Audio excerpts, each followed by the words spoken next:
Igreja de Cristo, graça e paz. Ele vive e reina para todo sempre. Ele é nosso único, suficiente, soberano Salvador, quem nos ama com amor eterno e com seu precioso sangue nos comprou, nos lavou e perdoou todos os nossos pecados, uma vez por todas e para sempre.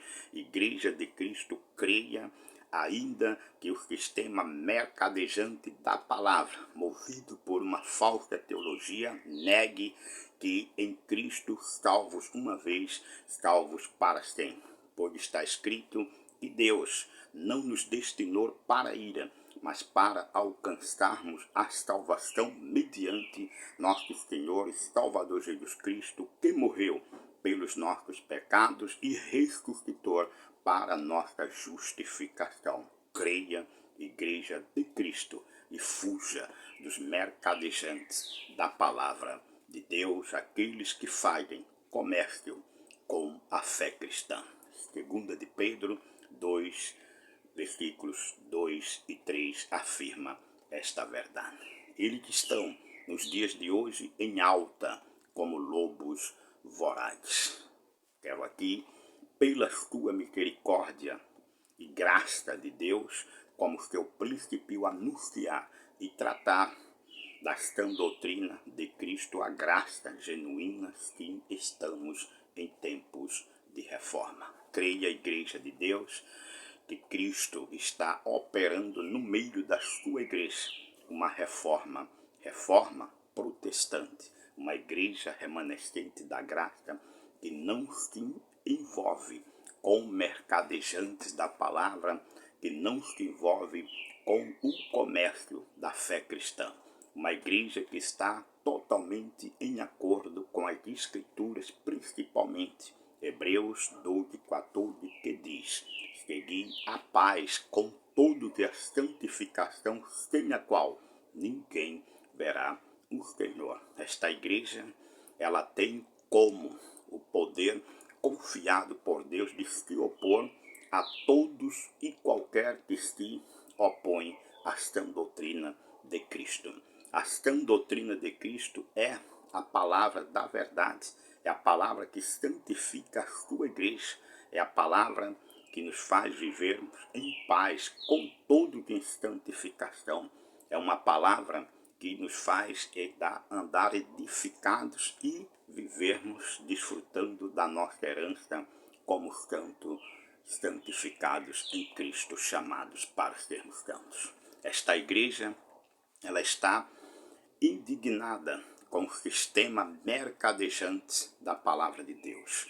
Estes estavam, nos dias dos apóstolos, tentando se introduzirem no meio da igreja. Contudo, a autoridade apostólica e profética, e principalmente pelo apóstolo São Paulo, manteve-se firme nesta palavra, a qual nos foi entregue, chamada como sã doutrina. Fizeram oposição e eles não puderam entrar. Mas havia um momento profético de que eles iriam penetrar no meio da igreja para que se cumprisse e está se cumprindo os dias de apostasia.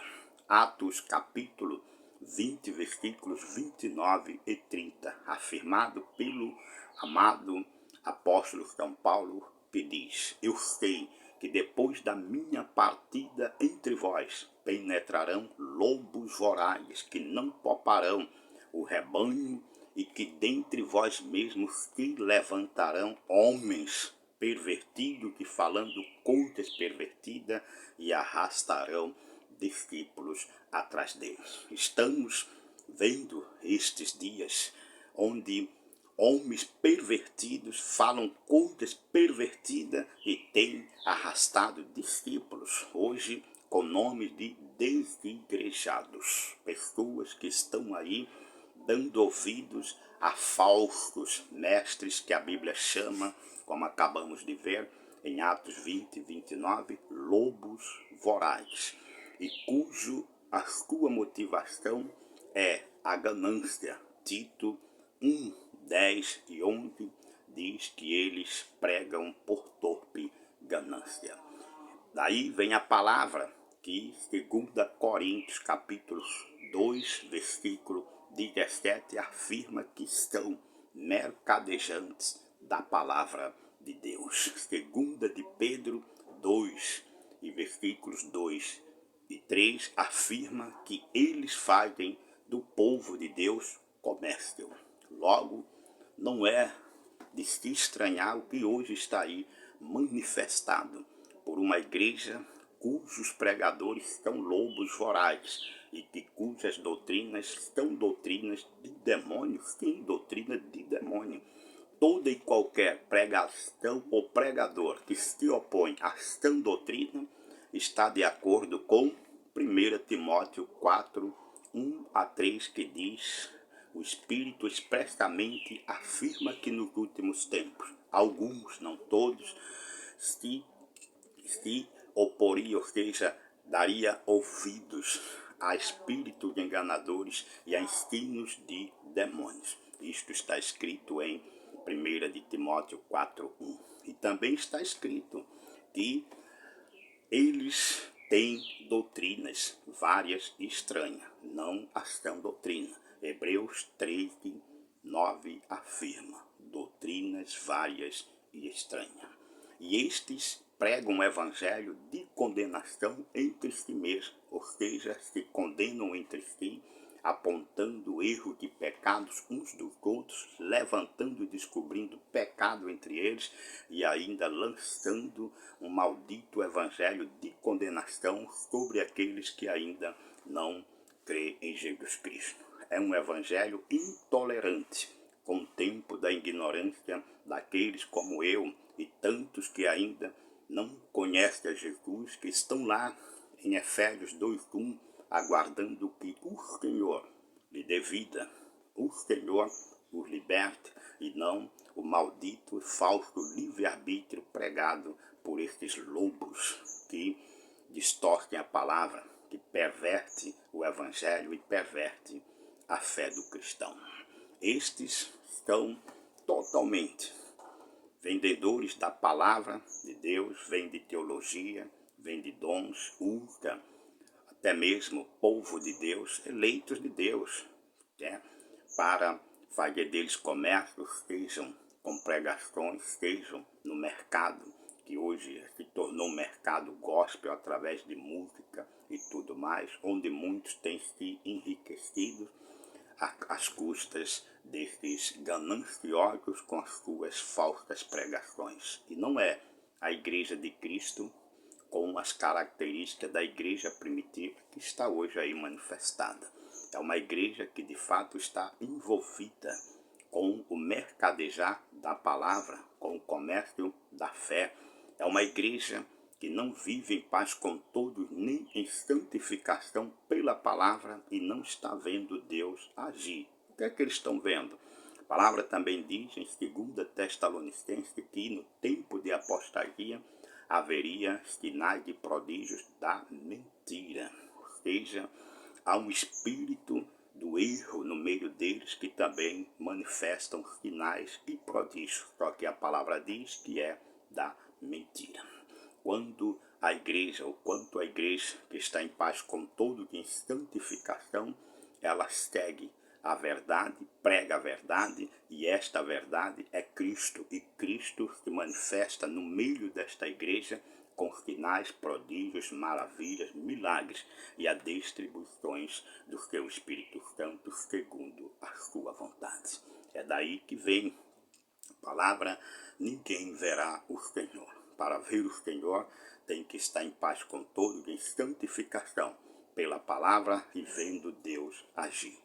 Então, esta igreja é uma igreja que está totalmente voltada para a sua missão, que é anunciar o verdadeiro evangelho, o evangelho de salvação. Salvação esta completa em Cristo Jesus, pelo o único perfeito sacrifício de Cristo, e não pelas mentiras, doutrinas várias estranhas, teologia disso, teologia daquilo.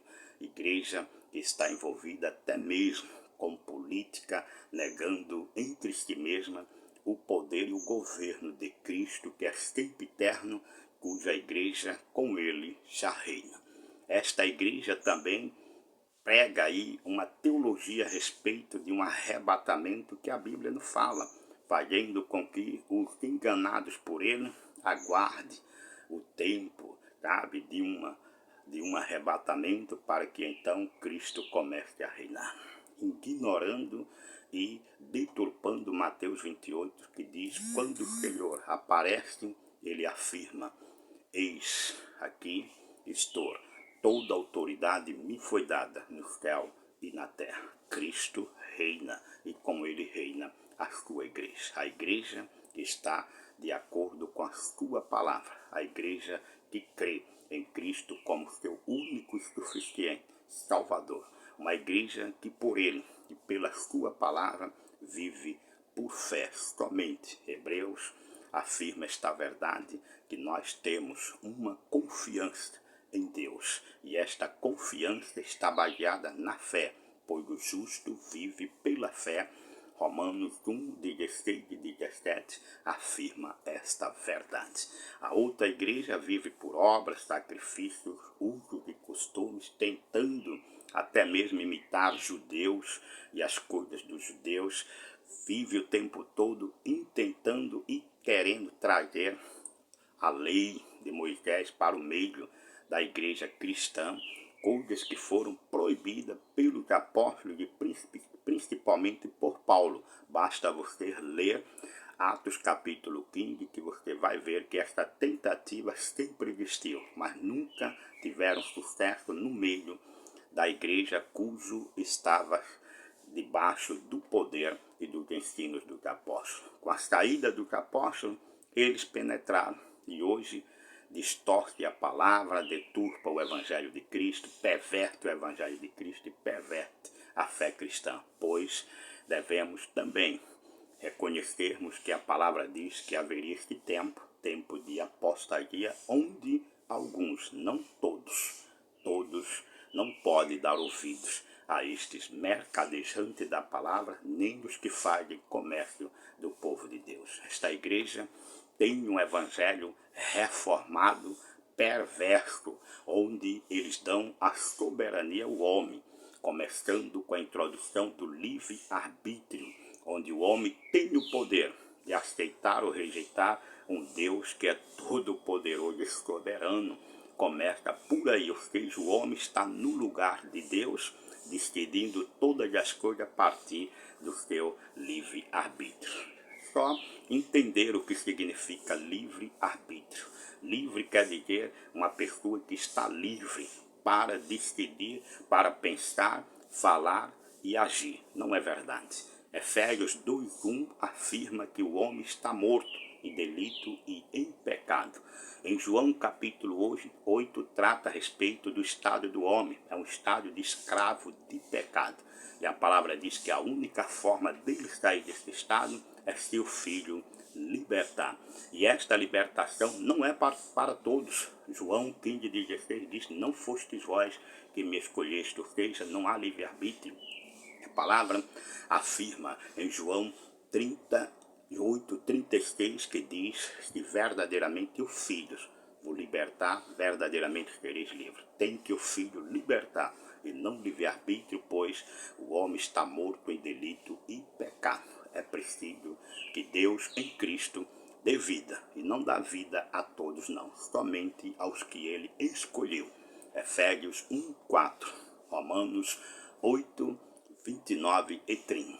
Ele conheceu de antemão, é por estes que ele morreu, e é a este que a salvação vem com eficácia e dando completa redenção em Cristo. Igreja de Cristo, fuja dos mercenários, lobos vorazes, fuja dos mercadejantes da palavra, daqueles que fazem comércio da fé cristã. Estão pervertidos, cuja mente é pervertida e desviados da verdade. Igreja de Cristo, seja guardada pelo conhecimento da palavra, a palavra da graça de Deus, que somente ela tem o poder para edificar e dar herança a todos os que somos santificados. Atos 20, 30 e 31 e 32. Quanto mais de Igreja de Cristo, graça e paz.